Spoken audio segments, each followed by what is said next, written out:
کیا ہوا ہے؟ مجھے یہاں کیوں بلایا تم نے؟ وہ ایک خالی کلاس روم میں داخل ہوتی ہوئی بولی تھی۔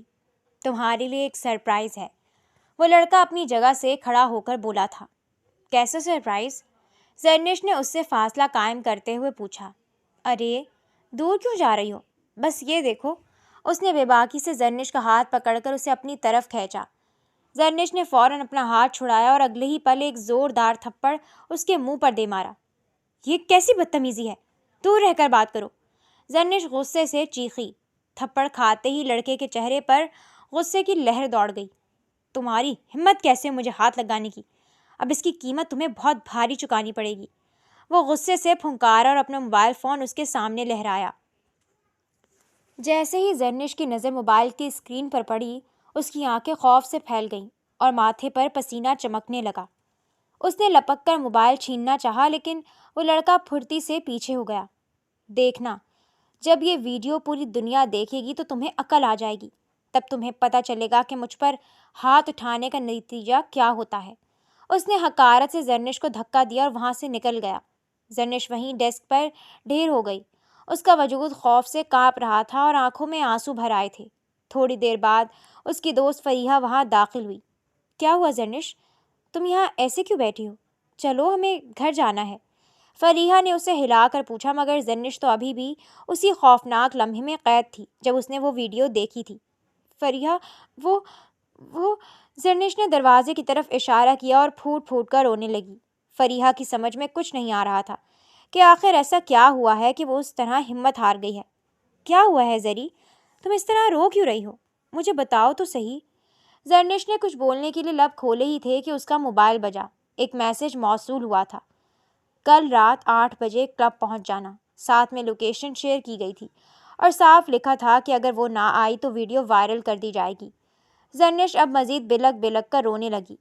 فریحہ نے موبائل پکڑ کر میسج پڑھا اور پریشانی سے زرنش کی طرف متوجہ ہوئی۔ کس ویڈیو کی بات کر رہا ہے یہ؟ بتاؤ مجھے زری۔ زرنش نے روتے ہوئے اسے ساری بات بتا دی۔ فریحہ کبھی حیرت سے زرنش کو دیکھتی تو کبھی موبائل کو۔ ان کے پاس یہ ویڈیو آئی کہاں سے؟ وہ اپنی پیشانی پر ہاتھ پھیرتے ہوئے گھبرا کر بولی۔ مجھے نہیں معلوم فریحہ، لیکن اگر یہ ویڈیو وائرل ہو گئی تو میں جیتے جی مر جاؤں گی۔ تمہیں معلوم ہے میرے بھائیوں کا، وہ مجھے جان سے مار دیں گے، اور اس کے بعد شاید وہ یہ پہچاننے سے بھی انکار کر دے کہ میں ان کی بہن ہوں۔ اس نے تڑپ کر فریحہ کا ہاتھ تھاما۔ اچھا ٹھیک ہے، حوصلہ رکھو، ہم دیکھتے ہیں کہ اس معاملے میں کیا ہو سکتا ہے۔ اگر یہ بات لین دین سے ختم ہو جائے تو بہتر ہے۔ ہم جا کر بات کریں گے، شاید وہ مان جائے۔ فریحہ نے اسے تسلی دینے والے انداز میں سمجھایا۔ اگر بات کرنے سے مسئلہ حل نہ ہوا تو مجھے لگتا ہے کہ مجھے بھائیوں کو بتا دینا چاہیے، زرنش نے سسکتے ہوئے کہا۔ نہیں زری، ایسی غلطی بالکل مت کرنا، تمہارے بھائی بہت غصے والے ہیں، ہم ایک دفعہ خود جا کر بات کریں گے۔ اس نے کل تک کا ٹائم دیا ہے نا؟ وہ ابھی ویڈیو وائرل نہیں کرے گا، میں اس سے بات کروں گی، شاید وہ پیسے لے کر یہ بات یہیں ختم کر دیں، بس تم گھر میں کسی سے ذکر مت کرنا۔ فریحہ نے اسے سختی سے تاکید کی۔ زرنش نے خاموشی سے سر ہلا دیا۔ وہ خود بھی اپنے بھائیوں کی فطرت سے واقف تھی۔ اتنی بڑی بات سن کر وہ یقیناً آپے سے باہر ہو جاتے، اور زرنش کو اپنی جان کا خطرہ محسوس ہو رہا تھا۔ چلو میں تمہیں گھر چھوڑ دیتی ہوں، فریحہ نے اسے سہارا دے کر اٹھایا۔ پورا راستہ زرنش کی آنکھوں سے آنسو بہتے رہے۔ جب گاڑی اس کے گھر کے سامنے رکی تو فریحہ نے دوبارہ اس کا ہاتھ تھام کر اسے حوصلہ دیا۔ زرنش دیکھو، گھر میں کسی کو کچھ نہیں بتانا، اگر یہ بات پھیلی تو آگ کی طرح سب کچھ جلا دے گی۔ ہم کل جائیں گے اور سب ٹھیک کر دیں گے، شاید اسے صرف پیسے چاہیے ہوں، اپنا دل چھوٹا مت کرو۔ زرنش نے لرزتے ہوئے اپنے گھر کی طرف قدم بڑھائے۔ اس کا دل چاہ رہا تھا کہ وہ چیخ چیخ کر روئے، لیکن وہ اپنی کیفیت کسی کو نہیں بتا سکتی تھی۔ وہ لڑکی جو آج تک بنا دوپٹے کے کسی کے سامنے نہیں آئی تھی، اس کی ویڈیو کسی نامحرم کے پاس تھی۔ اس کا دماغ سن ہو رہا تھا کہ آخر یہ ویڈیو بنی کب اور کہاں۔ اس کے گھر میں تو کبھی کوئی ایسا نہیں آیا تھا جو بھروسے کے لائق نہ ہو۔ وہ انہی سوچوں میں گم گھر کے اندر داخل ہو گئی۔ وہ پوری رات سکون سے سو بھی نہ پائی تھی۔ صبح اٹھتے ہی اس کے ذہن میں مسلسل وہی ویڈیو گھوم رہی تھی جو اس نے کل دیکھی تھی۔ اسے سمجھ نہیں آ رہا تھا کہ وہ اپنی یہ کیفیت کس کو بتائے۔ وہ بار بار خود کو زمین میں گڑتا ہوا محسوس کر رہی تھی۔ نہ جانے کتنے ہی لوگوں نے وہ ویڈیو اب تک دیکھ لی ہوگی۔ بے شک وہ ابھی انٹرنیٹ پر نہیں گئی تھی، لیکن وہ یونیورسٹی کے لڑکوں کو بہت اچھی طریقے سے جانتی تھی۔ انہیں بس کسی کو ذلیل کرنے کا بہانہ چاہیے ہوتا تھا۔ امیر باپ کی بگڑی ہوئی اولادیں، اس نے سوچا، اور اس کی آنکھوں سے آنسو نکل کر کن پٹیوں میں جذب ہونے لگے۔ اسی لمحے میں اس کا موبائل بجا۔ فریحہ کی کال تھی۔ ہیلو، کیا تم نے بات کی؟ زرنش نے فون اٹھاتے ہی بے چینی سے پوچھا۔ سامنے سے فریحہ کی بھاری آواز آئی۔ وہ نہیں مانے۔ ہمیں جانا ہی ہوگا۔ تم 7 بجے تک میرے گھر آ جانا، پھر ہم دونوں ساتھ چلیں گی۔ نہیں نہیں، تم میرے ساتھ ہی ہو جاؤ گی؟ یہ میرا اکیلے کا مسئلہ ہے۔ اگر تم وہاں گئی تو یقیناً تمہاری بھی بدنامی ہوگی۔ میں اکیلی چلی جاؤں گی۔ زرنش نے روتے ہوئے انکار کیا۔ تم اپنی بکواس بند کرو، فریحہ نے غصے سے کہا۔ تم میرے ہر اچھے برے وقت میں میرے ساتھ رہی ہو، اب جب تم پر برا وقت آیا ہے تو تمہیں کیا لگتا ہے میں پیچھے ہٹ جاؤں گی؟ بالکل بھی نہیں، ہم ساتھ جائیں گے، تمہیں فکر کرنے کی ضرورت نہیں، اللہ ہمارے ساتھ ہے۔ فریحہ کا حوصلہ پا کر زرنش نے مزید کچھ نہیں کہا۔ اسے اس وقت کسی سہارے کی ضرورت تھی، اور فریحہ اس کے لیے بہترین دوست ثابت ہو رہی تھی۔ اچھا ٹھیک ہے، میں سوچتی ہوں کہ گھر سے کس بہانے نکلنا ہے۔ یہ کہہ کر اس نے فون بند کر دیا اور باہر جانے کا راستہ ڈھونڈنے لگی۔ اتنے میں ملازمہ نے آ کر بتایا کہ کھانا لگ گیا ہے۔ وہ فریش ہو کر کمرے سے باہر آئی تو سامنے ڈائننگ ٹیبل پر اسے اپنے کزنز بیٹھے دکھائی دیے۔ بچپن سے لے کر آج تک اسے اس کے کزنز نے ہی پالا تھا۔ گھر کے بڑے تو اس نے کبھی دیکھے ہی نہیں تھے۔ اسے بس اتنا بتایا گیا تھا کہ اس کے ماں باپ ایک حادثے میں انتقال کر گئے تھے، اور اس نے کبھی اپنے کزنز کے والدین کے بارے میں پوچھنے کی کوشش بھی نہ کی تھی۔ وہ چھوٹے چھوٹے قدم لیتی سیڑھیوں سے نیچے اتری اور خاموشی سے ڈائننگ ٹیبل پر بیٹھ گئی۔ آج یونیورسٹی کیوں نہیں گئی؟ ایک پاٹدار اور گرجدار آواز ہال میں گونجی۔ زرنش کے ہاتھ کانپ اٹھے اور چمچ اس کے ہاتھ سے چھوٹ کر پلیٹ میں جا گرا۔ اس نے اپنی سوجی ہوئی آنکھیں اٹھا کر سامنے بیٹھے شجاع سکندر کو دیکھا، جو اپنی چیل جیسی نظریں اس پر گاڑے بیٹھا تھا۔ اس نے اپنی بھویں اچکائیں اور اس کی پلیٹ کی طرف دیکھا۔ کچھ ہوا ہے؟ شجاع کی دوبارہ گونجتی آواز سماعتوں سے ٹکرائی تو وہ کانپ کر رہ گئی۔ وہ شجاع سکندر سے بہت ڈرتی تھی، کیونکہ وہ گھر میں سب سے بڑا اور سخت گیر تھا۔ اس کے سامنے تو اکثر زرنش کی آواز ہی بند ہو جایا کرتی تھی، اسی لیے وہ بہت کم ہی شجاع کے سامنے آیا کرتی تھی۔ نہیں، کچھ بھی تو نہیں ہوا، وہ ہکلاتے ہوئے بولی۔ لیکن اس کے لہجے کی تھرتھراہٹ اور ہاتھوں کی کپکپی شجاع سکندر کی عقابی نظروں سے مخفی نہ رہ سکی تھی۔ اگر کسی نے تمہیں پریشان کیا ہے تو تم مجھے بتا سکتی ہو۔ تمہارے پرنسپل سے میں خود بات کر لوں گا۔ اگر کوئی بھی مسئلہ ہے تو مجھے بتاؤ، شجاع نے اپنی مخصوص بھاری اور روبدار آواز میں کہا۔ فوراً ہی زرنش کو اپنی روح جسم سے نکلتی ہوئی محسوس ہوئی۔ اسے لگا جیسے شجاع اس کے اندر چھپے خوف کو پڑھ لے گا۔ نہیں، ایسا کچھ بھی نہیں ہے، وہ نظریں جھکا کر منمنائی۔ شجاع نے ایک گہرا سانس لیا اور اپنے بھائیوں کی طرف متوجہ ہوا۔ تم دونوں کا کیا پروگرام ہے؟ اس نے فارس اور حارث سے پوچھا، جو خاموشی سے زرنش کے بدلتے رنگوں کا معائنہ کر رہے تھے۔ کچھ نہیں بھائی، آپ نے جو کام کہا تھا آج ہم اسی سلسلے میں باہر جا رہے ہیں، انشاءاللہ کام ہو جائے گا۔ فارس نے اعتماد سے جواب دیا، جبکہ حارث نے تائید میں سر ہلایا۔ ٹھیک ہے، حارث کو بھی اپنے ساتھ لے جانا، شجاع نے حکم دیا۔ کیا؟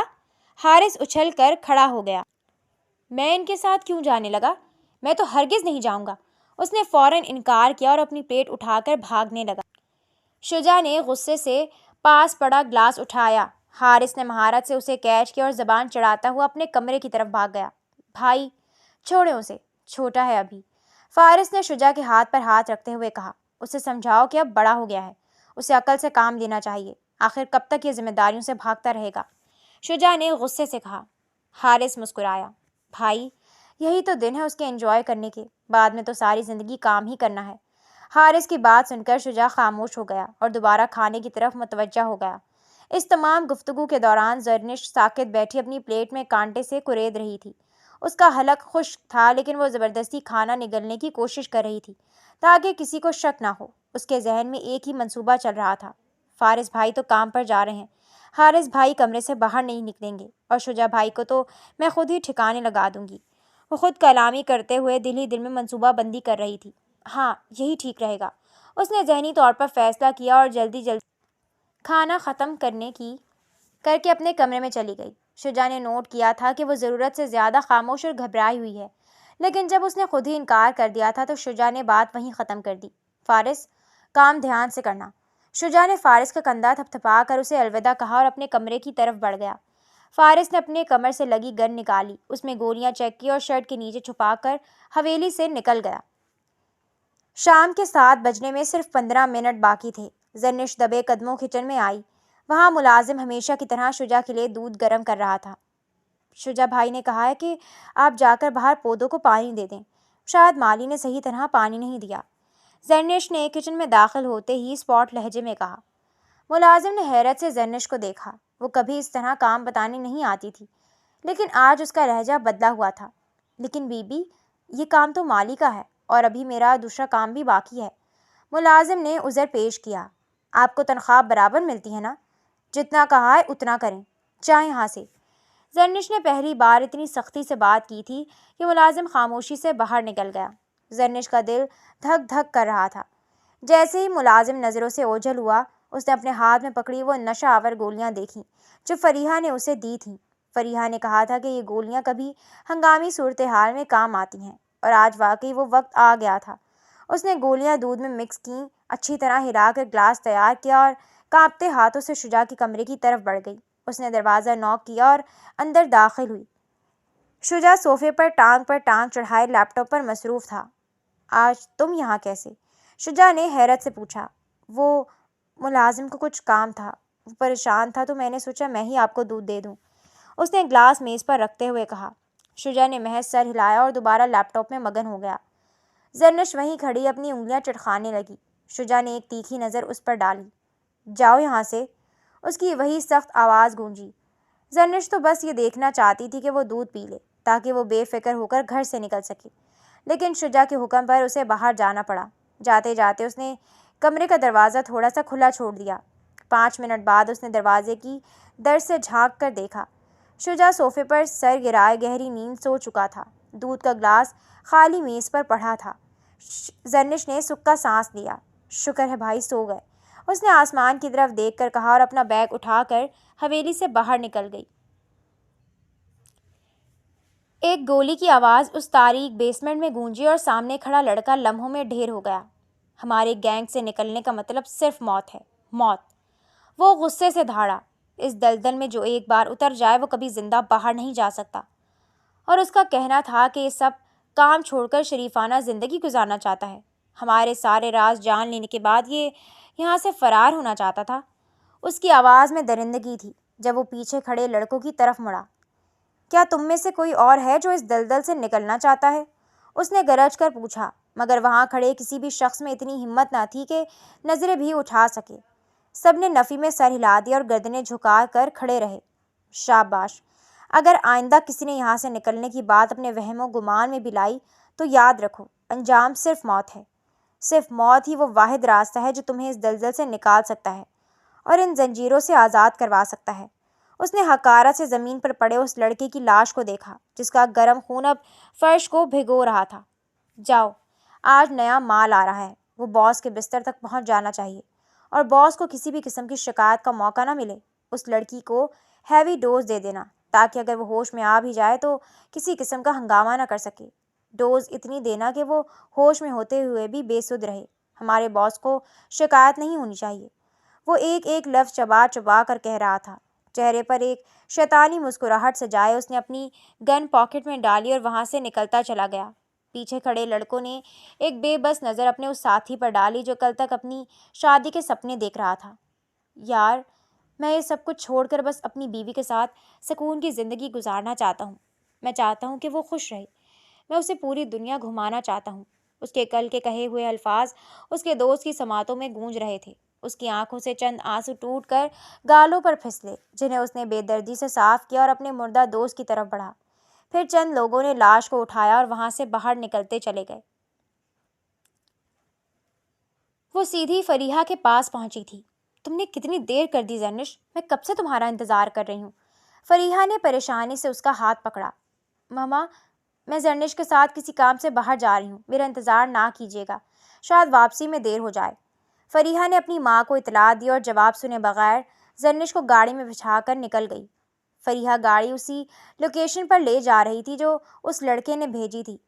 زرنش کو اچانک ایک خیال آیا اور وہ حیران ہوئی کہ فریحہ کو لوکیشن کیسے پتہ چلی۔ اس نے تو صرف کل میسج دکھایا تھا، لوکیشن تو شیئر نہیں کی تھی۔ شاید اس لڑکے نے فریحہ کو بھی میسج کر دیا ہوگا، یا فریحہ نے میرے فون سے دیکھ لی ہوگی۔ اس نے خود کو تسلی دی، مگر اس کا دل کسی انجانے خوف سے مسلسل ڈوب رہا تھا۔ زرنش خاموشی سے اپنی انگلیاں چٹخاتی آیت الکرسی کا ورد کرتی خود کو اللہ کے سپرد کر چکی تھی، کیونکہ وہ نہیں جانتی تھی کہ اب آگے کیا ہونے والا ہے۔ وہ صرف اتنا جانتی تھی کہ اگر کچھ برا ہو گیا تو یقیناً وہ اپنے گھر والوں کے ہاتھوں ماری جائے گی۔ اسے سمجھنے والا بھی گھر میں کوئی نہیں تھا۔ حارث ہمیشہ اپنی ہی مرضی کی دنیا میں مگن رہتا تھا، جبکہ شجاع سکندر سے تو وہ ہمیشہ گھبرایا کرتی تھی۔ جہاں وہ اسے دیکھتی وہاں سے غائب ہو جایا کرتی تھی۔ رہی بات فارس کی تو وہ ہمیشہ اپنے کاموں میں مصروف رہتا تھا۔ کبھی کبھی جب وہ حارث سے ملتی تو فارس کو کام کا کیڑا کہہ کر پکارا کرتی تھی۔ اچانک ایک جھٹکے سے گاڑی رکی تو زرنش نے حیرت سے باہر جھانکا۔ یہ ایک سنسان جگہ پر موجود ایک کلب تھا، جہاں باہر گاڑیوں کا ہجوم لگا ہوا تھا۔ زرنش نے فوراً فریحہ کا ہاتھ تھام لیا۔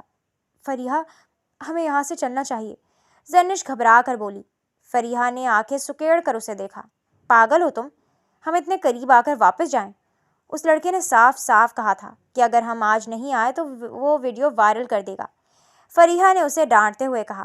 زرنش نے سہمی ہوئی نظروں سے باہر دیکھا اور اپنا دوپٹہ سر پر درست کرتے ہوئے اپنے بیگ پر گرفت مضبوط کر لی۔ دوسری طرف فریحہ کا انداز بالکل مختلف تھا۔ اس نے اپنا دوپٹہ گلے میں ڈالا، بالوں کو کھلا چھوڑا اور لپسٹک نکال کر لگانے لگی۔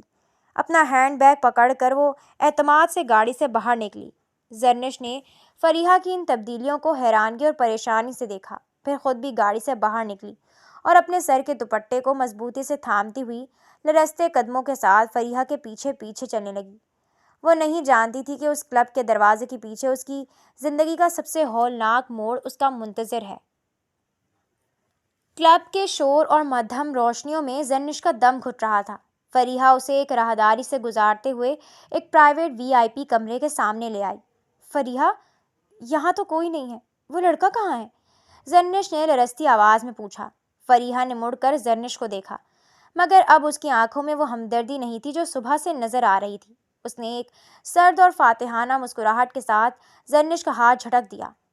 سوری جانم، میرا کام ہی تم جیسی معصوم لڑکیوں کو ٹریپ کر کے یہاں تک پہنچانا ہے۔ زرنش کے پیروں تلے سے زمین نکل گئی۔ تم ان کے ساتھ ملی ہوئی ہو؟ اس سے پہلے کہ وہ مزید کچھ کہتی، فریحہ نے اسے دھکا دے کر کمرے کے اندر کیا اور باہر سے دروازہ لاک کر دیا۔ زرنش نے دیوانہ وار دروازہ پیٹا، مگر وہاں اس کی پکار سننے والا کوئی نہ تھا۔ اچانک اسے اپنی گردن پر کسی نوکیلی چیز کے چبھنے کا احساس ہوا۔ پیچھے کھڑے ایک نقاب پوش نے اسے ہیوی ڈوز کا انجیکشن لگا دیا تھا۔ اس کی نظریں دھندلا گئیں اور وہ بے سدھ ہو کر فرش پر گر پڑی۔ کئی گھنٹوں بعد جب اسے ہوش آیا تو وہ ایک عالی شان مخملی بستر پر لیٹی ہوئی تھی۔ کمرے میں سندل کی مانوس خوشبو پھیلی ہوئی تھی۔ اس نے بمشکل اپنی آنکھیں کھولی تو سامنے صوفے پر ایک ہیولا بیٹھا دکھائی دیا۔ وہ شخص سگریٹ کا دھواں فضا میں اچھال رہا تھا۔ بہت سی لڑکیاں اس بستر تک لائی گئی ہیں، لیکن میں نے کبھی خواب میں بھی نہیں سوچا تھا کہ تم یہاں اس حال میں پہنچائی جاؤ گی۔ وہ آواز کسی ہتھوڑے کی طرح زرنش کے کانوں سے ٹکرائی۔ اس نے تڑپ کر سامنے دیکھا۔ وہ شجاع سکندر تھا، وہی شجاع جسے وہ خود اپنے ہاتھوں سے نشہ آور دودھ پلا کر آئی تھی۔ بھائی، آپ؟ زرنش کی آواز حلق میں پھنس گئی۔ آپ یہاں کیسے؟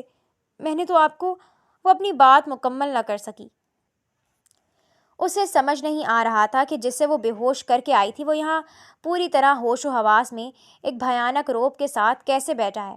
کیا وہ دودھ شجاع نے پیا ہی نہیں تھا؟ شجاع سکندر اپنی جگہ سے اٹھا۔ اس کی آنکھیں غصے سے خون آلود ہو رہی تھیں۔ اپنے گھر کی عزت کو، اپنی بہن کو اس گناہ کی بستی میں دیکھ کر اس کے اندر ایک طوفان برپا تھا۔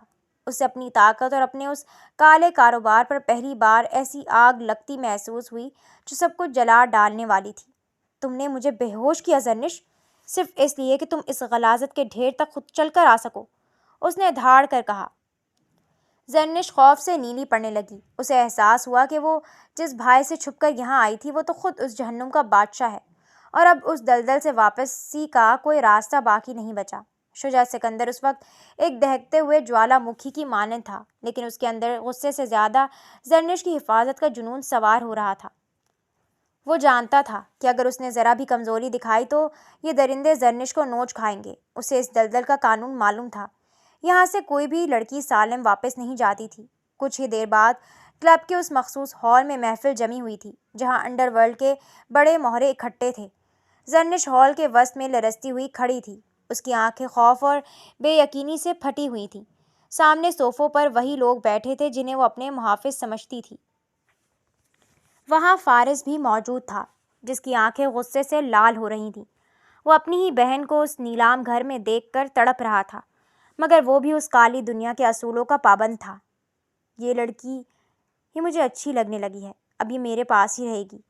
شجاع کی گونجدار آواز نے ہال میں سناٹا طاری کر دیا۔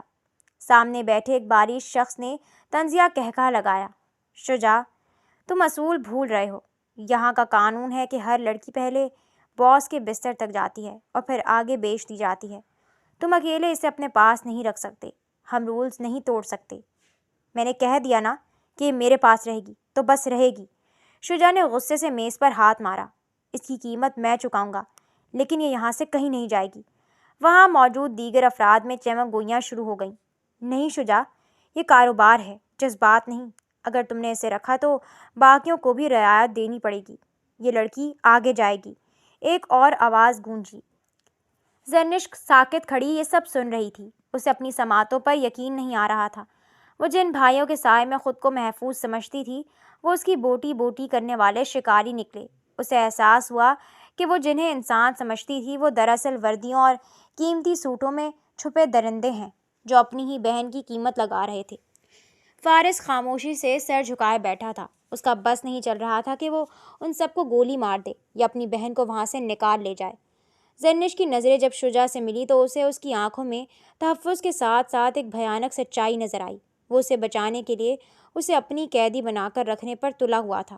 زرنش کو یوں محسوس ہوا جیسے اس کی روح مر چکی ہو۔ وہ انہی درندوں کے درمیان کھڑی تھی جن سے وہ پوری زندگی محبت کرتی رہی تھی۔ اب اس کے پاس نہ گھر تھا، نہ بھائی، اور نہ ہی کوئی محفوظ ٹھکانہ۔ وہ اسی دلدل کی قیدی بن چکی تھی جہاں سے واپسی کا کوئی راستہ نہ تھا۔ شجاع سکندر نے ہال میں موجود تمام درندوں کو خاموش کر دیا تھا۔ اس نے اعلان کر دیا کہ زرنش اب اس کی ملکیت ہے اور اس کی حفاظت کی تمام تر ذمہ داری اس کے اپنے کندھوں پر ہے۔ محفل برخاست ہونے کے بعد شجاع زرنش کو لے کر اپنے کمرے میں آ گیا۔ ابھی چند ہی لمحے گزرے تھے کہ دروازہ دھاڑ سے کھلا اور فارس غصے سے بھرا ہوا اندر داخل ہوا۔ فارس کا چہرہ غصے سے تمتما رہا تھا۔ اس نے زرنش کی طرف دیکھا جو صوفے کے کونے میں سمٹی بیٹھی سسکیاں بھر رہی تھی۔ یہ سب کیا ہے زرنش؟ تم یہاں تک کیسے پہنچی؟ فارس اس پر دھاڑا۔ اس کی آواز میں اتنی شدت تھی کہ زرنش کا دل لرز گیا۔ تمہیں اندازہ بھی ہے کہ تم نے ہمارے خاندان کی عزت کو کس بازار میں لا کھڑا کیا ہے؟ بولو، یہاں کس کے ساتھ آئی تھی تم؟ زرنش نے سسکتے ہوئے ٹوٹے پھوٹے لفظوں میں ساری کہانی سنا دی۔ اس نے اس یونیورسٹی کے لڑکے کی بلیک میلنگ ویڈیو اور فریحہ کی غداری کے بارے میں سب کچھ بتا دیا۔ جیسے جیسے وہ بولتی جا رہی تھی شجاع کی مٹھیوں میں دباؤ بڑھتا جا رہا تھا اور اس کی آنکھیں شعلے اگلنے لگی تھیں۔ وہ لڑکا کون تھا؟ شجاع نے برفیلے لہجے میں پوچھا۔ زرنش نے ہچکیاں لیتے ہوئے اس کا نام بتایا۔ شجاع نے فون نکالا اور چند سیکنڈز میں اس کی پوری ہسٹری اس کے سامنے تھی۔ یہ وہی لڑکا ہے جس کا باپ ہمارے مخالف گینگ کا مہرہ ہے۔ اس نے جان بوجھ کر تمہیں نشانہ بنایا تاکہ مجھے نیچا دکھا سکے۔ شجاع کی آواز میں چھپا غصہ کسی طوفان کا پیش خیمہ تھا۔ بھائی، میں اسے ابھی جا کر ختم کر دوں گا، فارس نے گن نکالتے ہوئے کہا۔ نہیں فارس، شجاع نے اسے روکا اور زرنش کی طرف دیکھا۔ اسے سزا وہ دے گی جس کی زندگی اس نے برباد کرنے کی کوشش کی۔ وقت گزرنے کے ساتھ ساتھ حویلی کا ماحول بدلنے لگا۔ زرنش اب وہ ڈری سہمی لڑکی نہیں رہی تھی۔ شجاع نے فیصلہ کر لیا تھا کہ اگر اسے اس وحشی دنیا میں رہنا ہے تو اسے خود بھی وحشی بننا ہوگا۔ اس نے زرنش کو اپنے قریب رکھنا شروع کر دیا اور اسے اپنی بلیک بزنس کی دنیا کے داؤ پیچ سکھانے لگا۔ شجاع اسے روزانہ حویلی کے پچھلے حصے میں لے جاتا جہاں فائرنگ رینج بنی ہوئی تھی۔ پکڑو اسے، جب تک تمہارا ہاتھ نہیں کانپے گا تمہارا دشمن تم سے ڈرے گا، شجاع نے ایک بھاری گن اس کے چھوٹے سے ہاتھ میں تھماتے ہوئے کہا۔ ابتدا میں زرنش کے ہاتھ کانپتے تھے۔ گولی چلنے کی آواز سے وہ اپنی آنکھیں بند کر لیتی تھی، لیکن شجاع کی سخت تربیت نے اسے بدل دیا تھا۔ شجاع اسے مار دھاڑ کے طریقے، جسمانی دفاع اور گن چلانے کی ماہرانہ تربیت دینے لگا۔ وہ اسے اپنے ساتھ میٹنگز میں بٹھاتا تاکہ وہ لوگوں کے چہروں کے پیچھے چھپے مکر کو پہچان سکے۔ فارس بھی حیرت سے دیکھتا تھا کہ کیسے ایک معصوم کلی اب ایک زہریلے ناگن کی طرح تیار ہو رہی تھی۔ زرنش اب خاموش رہتی تھی، لیکن اس کی آنکھوں میں وہ معصومیت نہیں بلکہ ایک سرد مہری آ گئی تھی۔ وہ اب شجاع سکندر کی سب سے خطرناک ہتھیار بننے جا رہی تھی۔ بیسمنٹ کی سیڑھیوں سے ہائی ہیلز کی ٹک ٹک گونجی۔ بلیک جینز، بلیک ٹاپ اور اوپر بلیک کوٹ پہنے، بالوں کی اونچی پونی بنائے وہ اپنے ہاتھ میں گن کو کسی کھلونے کی طرح گول گول گھماتی ہوئی نیچے اتری تھی۔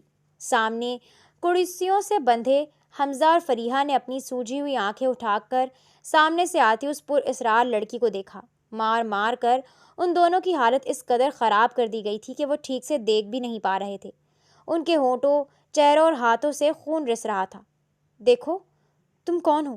ہم نہیں جانتے، خدا کے لیے ہمیں چھوڑ دو، کرسی پر بندھی فریحہ چیخی تھی۔ مقابل لڑکی نے خاموشی سے ایک کرسی کھینچی اور ٹانگ پر ٹانگ جما کر ان کے سامنے بیٹھ گئی۔ وہ اپنے ہاتھ میں موجود گن کے ساتھ بے نیازی سے کھیلنے لگی۔ ہمیں جانے دو، ہم سے کہاں غلطی ہوئی ہے؟ ہمیں اپنی غلطی سدھارنے کا ایک موقع تو دو۔ حمزہ نے گڑ گڑاتے ہوئے التجا کی۔ دیا جائے گا، تمہیں تمہاری غلطی سدھارنے کا موقع ضرور دیا جائے گا، وہ لڑکی سرد لہجے میں بولی، لیکن اس سے پہلے تم جاننا نہیں چاہو گے کہ تم اس وقت کس کے پاس ہو؟ یہ کہہ کر وہ تھوڑا سا آگے کو جھکی۔ اوپر لگے لیمپ کی زرد روشنی جب اس کے چہرے پر پڑی تو فریحہ کی جان ہوا ہو گئی۔ سامنے زرنش بیٹھی تھی، وہی زرنش جو کبھی کسی کی اونچی آواز سے ڈر جایا کرتی تھی، آج وہ بلا خوف و خطر ہاتھ میں گن لیے ان کے سامنے موجود تھی۔ فریحہ نے جب سے یہ گھنونا کام شروع کیا تھا اس نے کبھی گن کو ہاتھ تک نہیں لگایا تھا۔ اس کا کام صرف لڑکیوں کو ٹریپ کر کے لانا تھا، لیکن آج اس کی اپنی شکار کی ہوئی لڑکی اس کے سامنے شکاری بن کر بیٹھی تھی۔ زرنش کے چہرے پر ایک شیطانی اور فاتحانہ مسکراہٹ تھی، جسے دیکھ کر فریحہ کے رونگٹے کھڑے ہو گئے۔ زرنش تم؟ فریحہ کی آواز حلق میں پھنس گئی۔ حمزہ کا رنگ بھی خوف سے سفید پڑ گیا تھا۔ اسے یقین نہیں آ رہا تھا کہ یہ وہی لڑکی ہے جسے اس نے مہینے پہلے ایک ویڈیو کے ذریعے بلیک میل کیا تھا۔ اب وہ دونوں موت کے سائے میں تھے اور ان کے سامنے وہ لڑکی تھی جس کے اندر کی معصومیت کو انہوں نے خود اپنے ہاتھوں سے قتل کیا تھا۔ زرنش نے گن کا رخ حمزہ کی پیشانی کی طرف کیا اور مسکراتے ہوئے بولی، تو بتاؤ حمزہ، ویڈیو وائرل کرنے کا کتنا شوق تھا تمہیں؟ کمرے میں طاری خاموشی اور زرنش کی برفانی مسکراہٹ نے ان دونوں کے دلوں میں وہ دہشت بٹھا دی تھی جس کا انہوں نے کبھی تصور بھی نہیں کیا تھا۔ زرنش نے چابک کے لیے ہاتھ آگے بڑھایا تو ایک آدمی نے چابک اس کو دے دیا تھا اور اس کے بعد زرنش کے ہاتھ چلنے لگے تھے۔ بیسمنٹ کی فضا چیخوں اور خون کی بو سے بوجھل تھی۔ زرنش کے ہاتھ میں موجود ہنٹر جب حمزہ اور فریحہ کے جسموں پر پڑتا تو گوشت پھٹنے کی آواز پورے ہال میں گونجتی۔ وہ کسی بے رحم جلاد کی طرح ان پر برس رہی تھی۔ اس کے چہرے پر نہ کوئی ملال تھا اور نہ ہی کوئی ہمدردی۔ اسی لمحے سیڑھیوں سے بھاری قدموں کی چاپ سنائی دی اور شجاع سکندر فارس کے ساتھ وہاں داخل ہوا۔ ان کے ساتھ وہی باریش شیخ صاحب بھی تھا جو اس رات میٹنگ میں موجود تھا جب زرنش کو پہلی بار ایک معصوم مال کے طور پر پیش کیا گیا تھا۔ شیخ صاحب نے جب زرنش کو دیکھا تو ان کے پیروں تلے سے زمین نکل گئی۔ وہی لڑکی جو چند مہینے پہلے ایک خوف زدہ ہرنی کی طرح کانپ رہی تھی، آج درندگی کی انتہا پر تھی۔ زرنش نے حمزہ کے بال پکڑ کر اس کا سر دیوار سے مارا تو شیخ صاحب کی ریڑھ کی ہڈی میں خوف کی لہر دوڑ گئی۔ وہ خود ایک منجھا ہوا مجرم ہونے کے باوجود اس لڑکی کی وحشت دیکھ کر لرز اٹھے تھے، لیکن شجاع اور فارس کے چہروں پر ایک عجیب سی فاتحانہ مسکراہٹ تھی۔ وہ اپنی محنت کا پھل دیکھ رہے تھے۔ ان کی بنائی ہوئی فولادی تلوار اب میان سے باہر آ چکی تھی۔ بس کرو زرنش، شجاع کی روبدار آواز گونجی۔ زرنش نے ہانپتے ہوئے ہاتھ روکا اور مڑ کر شجاع کو دیکھا۔ اس کے ماتھے پر پسینہ چمک رہا تھا اور چند خون کے چھینٹے اس کے گال پر کسی تمغے کی طرح سجے تھے۔ شجاع کی نظریں زرنش کے چہرے پر جم کر رہ گئیں۔ شجاع اسے کسی عام کی طرح نہیں دیکھ رہا تھا۔ اس کی نظروں میں ایک گہری تڑپ، ستائش اور محبت کا سمندر ٹھاٹھے مار رہا تھا۔ وہ زرنش کی ایک ایک حرکت کو باریک بینی سے نوٹ کر رہا تھا۔ اس کے سرخ ہوتے لبوں کی کپ کپی، اس کی آنکھوں میں موجود ٹھہرا ہوا غصہ اور گن پکڑنے والے ان مضبوط ہاتھوں کو جنہیں کبھی اس نے خود تھامنا سکھایا تھا۔ شجاع کو محسوس ہوا کہ یہ لڑکی اب صرف اس کی شاگرد نہیں رہی بلکہ اس کے دل کی دھڑکن بننے لگی ہے۔ فارس جو برابر میں کھڑا تھا شجاع کی اس بدلتی ہوئی نظر کو بہت اچھے طریقے سے بھانپ چکا تھا۔ اس نے نوٹ کیا کہ شجاع کا وجود زرنش کی قربت میں پگھل رہا ہے۔ وہ جس طرح زرنش کے چہرے کا معائنہ کر رہا تھا وہ کوئی عام نگاہ نہیں تھی، وہ ایک فاتح کی اپنی سب سے قیمتی جیت کو دیکھنے والی نظر تھی۔ شاندار زرنش، تم نے ثابت کر دیا کہ تم سکندر خاندان کا خون ہو۔ فارس نے آگے بڑھ کر اس کا کندھا تھپتھپایا، مگر شجاع ابھی تک وہیں ساکت کھڑا اسے اپنی محبت بھری اور گہری نگاہوں سے حصار میں لیے ہوئے تھا۔ اسے زرنش کی یہ وحشت، اس کا یہ نیا روپ اپنی جان سے زیادہ عزیز لگنے لگا تھا۔ زرنش نے شجاع کی نظروں کا تپتا ہوا لمس محسوس کیا تو اسے پہلی بار احساس ہوا کہ اس کی آنکھوں میں اس کے لیے کچھ ایسا ہے جو اس نے پہلے کبھی نہیں دیکھا تھا۔ وہ محبت تھی یا جنون، یہ وہ خود بھی نہیں جانتی تھی، لیکن وہ اس تپش سے انجان نہ رہ سکی۔ وہ پانی پینے کے لیے کچن میں گئی تھی۔ گھر میں ہر طرف خاموشی کا راج تھا، مگر حویلی کے نجی جم سے آنے والی آوازوں نے اسے اپنی طرف کھینچ لیا۔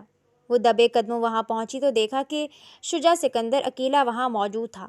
وہ اپنی شرٹ اتار کر صرف ٹراؤزر میں پنچنگ بیگ پر تابڑ توڑ وار کر رہا تھا۔ اس کے کثرتی جسم پر پسینہ چمک رہا تھا، اور ہر وار کے ساتھ اس کے عضلات کی جنبش اس کی مردانہ وجاہت میں اضافہ کر رہی تھی۔ زرنش کو وہاں کھڑا دیکھ کر شجاع رکا اور ایک گہرا سانس لیتے ہوئے اس کی طرف مڑا۔ اس کی نظروں میں وہی گہرا حصار تھا جس سے زرنش آج کل بچنے کی کوشش کر رہی تھی۔ بدلہ لے کر بھی سکون نہیں ملا؟ شجاع نے تولیے سے پسینہ پوچھتے ہوئے پوچھا۔ زرنش نے خاموشی سے دیوار پر لٹکے ہوئے دوسرے گستانے اٹھائے اور انہیں پہنتے ہوئے شجاع کے سامنے آ کھڑی ہوئی۔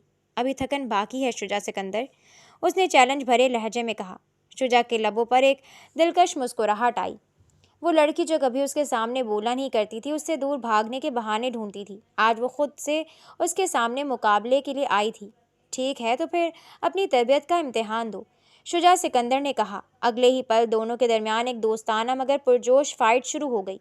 زرنش نے پوری قوت سے شجاع پر وار کرنے کی کوشش کی، مگر شجاع اس کے ہر وار کو مہارت سے روک رہا تھا۔ وہ اسے تھکا رہا تھا، اسے اپنے قریب لا رہا تھا۔ زرنش نے ایک پینترا بدلا اور شجاع کو نیچے گرانے کی کوشش کی، لیکن شجاع اس سے کہیں زیادہ پھرتیلا نکلا۔ ایک اچانک موڑ کے ساتھ شجاع نے زرنش کا وار خالی جانے دیا اور بجلی کی تیزی سے اس کے پیچھے آ گیا۔ اس سے پہلے کہ زرنش خود کو سنبھال پاتی، شجاع نے پیچھے سے اسے اپنی مضبوط باہوں کے حصار میں لے لیا۔ اس کے دونوں ہاتھ زرنش کی کمر پر جم گئے اور اس نے اسے کھینچ کر اپنے سینے سے لگا لیا۔ زرنش کا سانس وہیں تھم گیا۔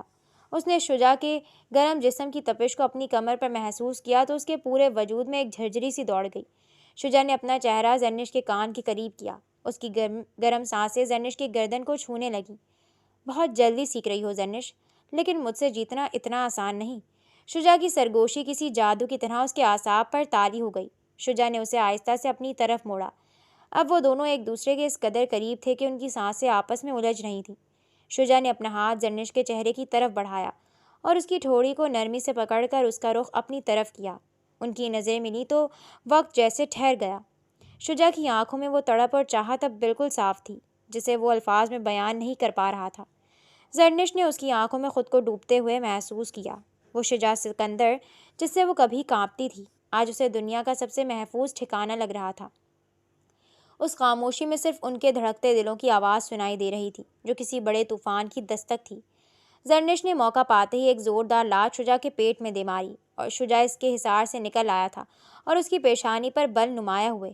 آہ میری بلی، مجھی کو میاؤں، وہ کہتا زرنش کی طرف بڑھا اور فرتی سے زرنش کا ہاتھ پکڑ کر اس کی کمر پر لگاتا اس کے گھٹنوں پر اپنے پاؤں کا زور دیتا اسے نیچے گرا چکا تھا، لیکن وہ نیچے گرانے سے پہلے اس کے گرد اپنا حصار باندھنا نہیں بھولا تھا، جس کی وجہ سے زرنش کو نقصان نہیں ہوا تھا۔ اس کی دہکتی ہوئی سانسوں کو اپنے چہرے پر محسوس کر رہی تھی۔ زرنش نے اپنی نظریں جھکائیں تو وہ مسکرایا تھا۔ نکاح کرو گی مجھ سے؟ شجاع کے الفاظ سن کر حیرت سے زرنش نے شجاع سکندر کو دیکھا تھا۔ شجاع سکندر اسے چھوڑ کر خود بھی زمین پر لیٹ گیا تھا اور چھت کو گھونے لگا، جبکہ زرنش اب اٹھ کر وہاں سے جانے لگی تھی۔ اسے لگا تھا کہ شجاع سکندر نیند میں ہے، تبھی تو وہ ایسی بات کر گیا تھا۔ میری بات کا جواب نہیں دیا تم نے؟ شجاع سکندر نے زرنش کا ہاتھ تھام لیا تھا۔ زرنش نے بے یقینی نظروں سے اسے دیکھا۔ دونوں کی نظروں کا تصادم ہوا تو بیک وقت دونوں کی دھڑکنیں بے ترتیب ہوئی تھیں۔ مجھے کوئی اعتراض نہیں، لیکن میں اپنے بھائی سے پوچھ کر بتاؤں گی، وہ مسکرا کر کہتی اپنا ہاتھ چھڑا کر بھاگی تھی۔ اگر تمہارے بھائی بیچ میں آئے نا تو یقیناً وہ بلی کا بکرا بننے والے ہیں۔ شجاع کوہنی کے زور پر اپنا سر ٹکاتا ہوا بولا تھا اور ہنسنے لگا۔ اس کے لیے اتنا کافی تھا کہ زرنش اس سے نکاح کے لیے تیار تھی۔ وہ اٹھا اور اپنے کمرے کی طرف بڑھ گیا تھا۔ حویلی کے وسیع ہال میں آج فضا بدلی ہوئی تھی۔ شمع دانوں کی روشنی اور مہنگے عطر کی خوشبو نے انڈر ورلڈ کے اس گڑ کو ایک شاہانہ دربار میں بدل دیا تھا۔ رات کی اس لڑائی کے بعد صبح کا سورج ایک نیا فیصلہ لے کر طلوع ہوا تھا۔ شجاع سکندر جو سیاہ سوٹ میں ملبوس اپنی پوری ہیبت کے ساتھ صوفے پر براجمان تھا، اس نے نکاح خواں کی موجودگی میں سب کے سامنے اپنا فیصلہ سنا دیا۔ جب نکاح کے کاغذات پر دستخط ہوئے اور خاموشی چھا گئی تو ہال میں موجود گینگ کے پرانے مہروں اور سرداروں کے چہروں پر ناگواری کے بادل چھا گئے۔ شجاع، یہ تم کیا کر رہے ہو؟ ایک بوڑھے گینگ ممبر نے ہمت جٹا کر کہا۔ یہ لڑکی تماشا بن چکی تھی، اس کا مقام یہاں کے رولز کے مطابق طے ہونا تھا۔ نکاح کے ذریعے تم اسے اپنے برابر کا درجہ نہیں دے سکتے، یہ ہمارے قوانین کے خلاف ہے۔ ابھی اس کی بات مکمل بھی نہ ہوئی تھی کہ شجاع سکندر کی سرد اور شفاف نظریں اس پر جم گئیں۔ پورے ہال میں موت جیسی خاموشی چھا گئی۔ شجاع کے ہاتھ میں موجود گن کی نالی آہستہ سے اس شخص کی طرف مڑی۔ قوانین میں بناتا ہوں، شجاع کی آواز گرجی، اور جو میرے فیصلے پر انگلی اٹھائے اس کا انجام تم سب جانتے ہو۔ اسی لمحے زرنش ہال میں داخل ہوئی۔ وہ سرخ و سیاہ عروسی لباس میں ملبوس تھی، لیکن اس کی آنکھوں میں وہ پرانی معصومیت نہیں بلکہ ایک غضبناک چمک تھی۔ اس کے ہاتھ میں وہی گن تھی جو شجاع نے اسے دی تھی۔ اس کے چلنے کے انداز میں وہ اعتماد تھا جو صرف ایک ملکہ کا ہوتا ہے۔ فارس اس کے پہلو میں کسی وفادار محافظ کی طرح کھڑا تھا۔ شجاع اپنی جگہ سے اٹھا اور زرنش کا ہاتھ تھام کر اسے اپنے ساتھ والے بلند تخت نما صوفے پر بٹھایا۔ اس نے ہال میں موجود تمام لوگوں کی طرف فاتحانہ نظر دوڑائی۔ آج سے یہ صرف میری شریک حیات نہیں بلکہ اس سلطنت کی برابر کی حقدار ہے۔ آج سے اس دنیا میں اس کا ایک نیا نام اور ایک نئی پہچان ہوگی۔ شجاع نے بلند آواز میں اعلان کیا، آج سے اس سیاہ سلطنت کی دی ایبونی کوئین سیاہ آبنوس کی ملکہ کہلائے گی۔ پورے ہال میں موجود درندے جو چند لمحے پہلے معترض تھے، اب زرنش اور شجاع کے مشترکہ خوف سے سر جھکانے لگے۔ زرنش نے اپنی گردن فخر سے بلند کی اور ان سب کے چہروں کو دیکھا جو کبھی اسے نوچنے کے خواب دیکھ رہے تھے۔ اب وہ دی ایبونی کوئین تھی جس کے ایک اشارے پر زندگی اور موت کا فیصلہ ہونا تھا۔ شجاع نے فخر سے اس کا ہاتھ چوما۔ نکاح کی اس پروقار اور پرہیبت محفل کے اختتام کے بعد شجاع سکندر زرنش کا ہاتھ تھامے اسے حویلی کے بالائی منزل پر واقع اپنے خاص کمرے میں لے آیا۔ کمرے کا دروازہ بند ہوتے ہی باہر کی دنیا کا شور اور سازشوں کی بو جیسے دم توڑ گئی۔ شجاع نے آہستہ سے زرنش کا ہاتھ چھوڑا اور مڑ کر اسے دیکھا۔ زرنش ابھی تک اسی شاہانہ لباس میں ملبوس تھی، مگر اس کے چہرے پر موجود وہ ملکہ والا سخت تاثر اب مٹ چکا تھا اور اس کی جگہ ایک فطری حیا اور اضطراب نے لے لی تھی۔ شجاع خاموشی سے اس کے قریب آیا۔ اس کی نظروں میں وہی گہری تپش تھی جو پچھلی رات جم میں محسوس کی گئی تھی، مگر آج اس میں ملکیت کا ایک انوکھا غرور بھی شامل تھا۔ اس نے اپنا ہاتھ بڑھا کر زرنش کے گال پر ٹھہرے سیاہ بالوں کی ایک لٹ کو کان کے پیچھے اڑسا۔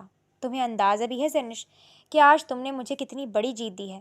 شجاع کی آواز مخمل کی طرح نرم مگر جذبوں سے بوجھل تھی۔ زرنش نے نظریں اٹھا کر اپنے مقابل کھڑے اس شخص کو دیکھا جو پوری دنیا کے لیے ایک بے رحم درندہ تھا، مگر اس وقت اس کے سامنے موم کی طرح پگھل رہا تھا۔ شجاع، آپ نے یہ سب کیوں کیا؟ آپ مجھے صرف بچا بھی تو سکتے تھے، اس رشتے کی کیا ضرورت تھی؟ اس نے دبی آواز میں پوچھا۔ شجاع کے لبوں پر ایک دلکش اور معنی خیز مسکراہٹ آئی۔ اس نے ایک قدم اور آگے بڑھایا یہاں تک کہ زرنش کی پشت دیوار سے جا لگی۔ شجاع نے اپنے دونوں ہاتھ اس کے پہلو میں دیوار پر ٹکا دیے۔ اسے اپنے حصار میں لیتے ہوئے وہ اس کے چہرے کے اتنا قریب ہوا کہ ان کی سانسیں ایک دوسرے کے وجود کو چھونے لگیں۔ صرف بچانا میرا مقصد کبھی تھا ہی نہیں زرنش، شجاع نے اس کی آنکھوں میں جھانکتے ہوئے اعتراف کیا۔ تمہیں اس دن سے اپنی زندگی بنانا چاہتا تھا جب میں نے پہلی بار تمہیں اپنے حق کے لیے لڑنے کی کوشش کرتے دیکھا۔ میں ایک سنگ دل انسان ہوں، میری دنیا اندھیروں سے بھری ہے، لیکن اس اندھیرے میں تم میری وہ واحد روشنی ہو جسے میں کسی اور کے لیے نہیں چھوڑ سکتا تھا۔ اس نے زرنش کی تھوڑی کو انگلی سے اٹھا کر اس کی نظریں اپنی نظروں میں مقید کر لیں۔ لوگ تمہیں ایبونی کوئین کہتے ہوں گے، مگر میرے لیے تم میری وہ محبت ہو جس کے لیے میں پوری دنیا کو آگ لگا سکتا ہوں۔